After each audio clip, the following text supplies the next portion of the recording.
You can say whatever you want, but the statistics don't lie. We know that if you raise the minimum wage, 2/3 of people in this country on the minimum wage are women. They need that help. We know that there is assault on women's health care rights from this administration, things like that.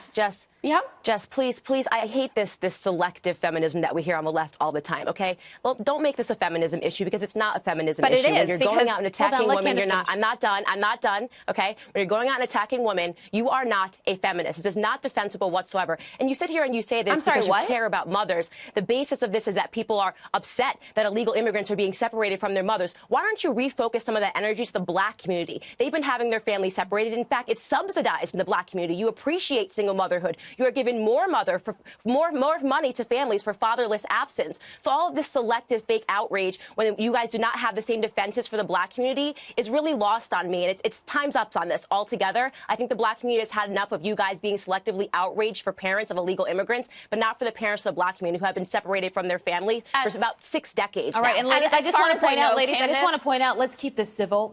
As I opened up this segment, there is already so much hate. Indecency in this country. So let's just keep this debate a debate and keep it civil. Jessica, your response. I believe I was keeping it civil, and then Candace told me that I wasn't a feminist. I also believe that Candace doesn't speak for the entire. You weren't. I said the left. You actually said ladies, Jessica. I said the left. I didn't say you, Jessica. So don't make it personal. I said the left. It's selective feminism on the left that we're seeing.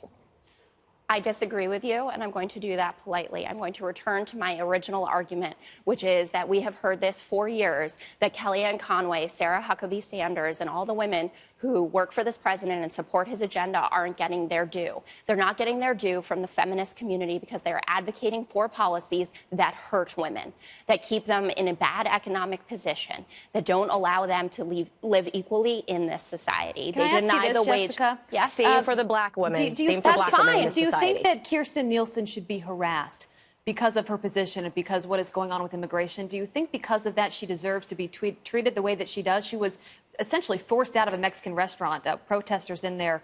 You may disagree with her, but do you think the way she's been treated is fair?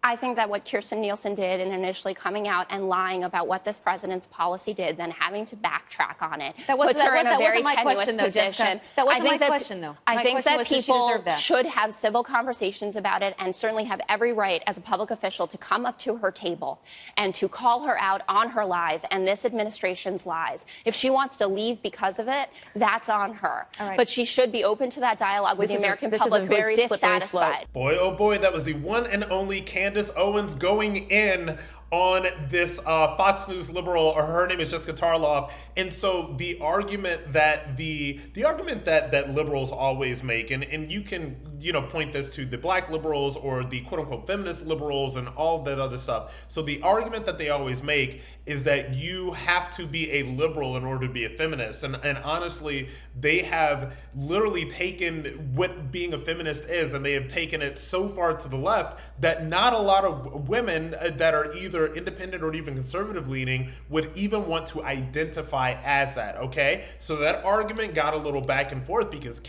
when Candace comes into a debate, she comes in hot. And there is no room for any sort of subtlety, for anybody to get a word in edgewise. And I gotta say, if I'm trying to pick winners or losers of this debate, I think that Candace is it hands down. She's a winner.